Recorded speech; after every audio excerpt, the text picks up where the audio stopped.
Right, the scoreboards have now been stripped. We've managed to save the numerals on all the on all the scoreboards and all the logos,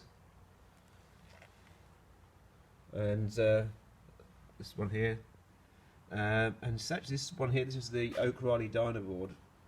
As you can see, it was a really horrible pigmented finish on it before, but it's actually really nice oak.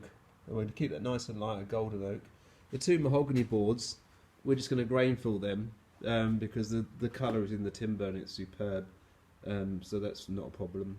The other one here, the Burrows and Watts one, I mean, this is a bit of a later scoreboard, and the quality of the timber they were using at this point was not as dense, and it was quite light, so we're going to have to stain that and then grain fill it before we start polishing.